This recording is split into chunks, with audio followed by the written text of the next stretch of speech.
I want to bring in Ulf Laessing, the head of the Sahel programme at the Konrad Adenauer Foundation in Mali. Great to talk to you. Welcome to France 24 this evening, Ulf. Give us a situation. I know you're usually based in Mali. You're in Ethiopia at the moment. Give us a situation as you understand it. What's going on right now? Yeah, the situation is far from over. In Bamako, it's a bit quieter, but in the other cities, it's far from certain what's happening. I mean, it's a major attack. I mean, the biggest attack for years, and the first time that the jihadist GNM, which belongs to Al Qaeda, is cooperating with Tuareg rebels. The last time on that scale, we've seen that in 2012 when they took over northern Mali until the French army expulsed them. So this is yet another escalation in this endless Sahel crisis, and it's I don't see the country going back to normal after this. Maybe in Bamako things will come down a bit, but the north, I mean, yeah, they lost Kidal, this Tuareg stronghold, and that will be a battle to take it back for the army. You mentioned Bamako's calm down, which is kind of key to capture the capital, to seize the capital, to get a grip of the military government as well. Does it seem less of a threat than it did just a few hours ago? Does it seem less likely that Bamako could fall right now?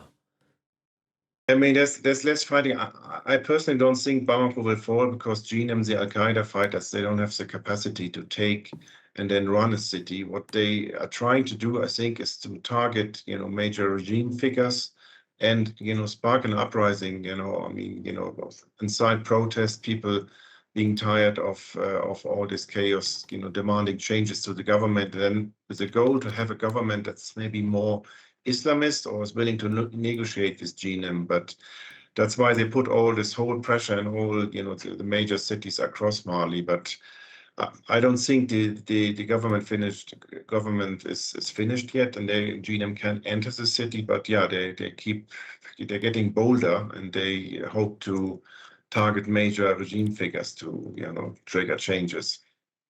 So we've got two groups here we're talking about now: the JNIM, the Jamaat al-Nusra al-Islam, alongside what appears to be this autonomous party, this separatist group called the Azawad Liberation Front.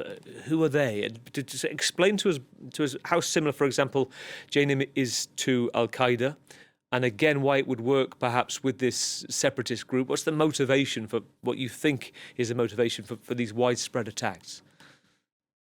They have very little in common, but they have a joint enemy. That's the only cooperation. They, both, realize on their own they can't really force regime change. So, that's why they're teaming up. And the way they did it in 2012 in northern Mali, then after a few weeks, the jihadists got rid of the Tuaregs. So this is a very shaky alliance. It's punctual. It's just, yeah, on an ad hoc basis. It's not something that will, run Mali, in the future together if they were ever taking over. It's just they have a joint enemy and they go for it to join forces. And this takes us back to 2022, and before that, when the long French missions there and the bases effectively told to leave, and Russian mercenaries came in. There were questions then about whether they could hold off Islamist forces. What are you seeing, Ulf, of Russian mercenaries, their ability to support the military regime in Mali? Yeah, I mean, they've been promising a lot, but delivering very little. They made the conflict worse by, being brutal, often not distinguishing between civilians and combatants, according to human rights groups, which then offers more opportunities for jihadists to recruit victims. And there's maybe just a third, I think France had around more than 5,000 soldiers. There are maybe 1,500 Russians in Mali. So, I mean, the French never had a chance to really pacify this vast country, and, the Russians even less. So, yeah, they will help stabilize the Bamako, the airport, the major cities, but for the countryside, the jihadist or the Tuareg rebels, FLA, will remain a dominant force. If we look at Niger, Burkina Faso, Mali, we look at states that have military power grabs, And now they're looking around, particularly under threat, particularly vulnerable. And the General Assimi Goïta must be thinking, what else can we bring in to hold off this threat? What are the options? Are there options within the African Union?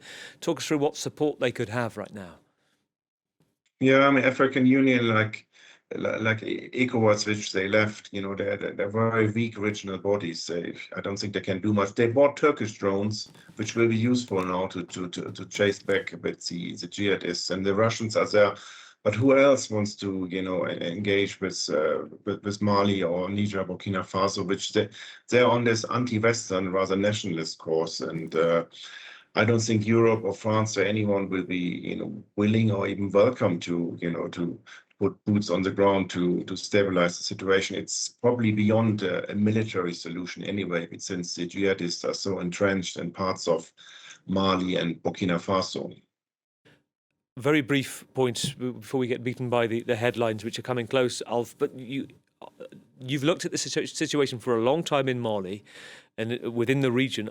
Do you think now we are seeing effectively what could be the breakup of the country? Is it that serious? Yeah, at least it's another major escalation. When I arrived in late 21, it was already, a country in crisis, but you could travel around the south, the center. Now it's all off limits, even for many Malians. So it's, I mean, the government and the Russians, they really need to strike back now. Otherwise, yeah, much of the country will, slip beyond their power. Really good to talk to you. Thank you for your time tonight, Alf Laessing, head of Sahel programme, the Konrad Adenauer Foundation in Ethiopia. Thank you.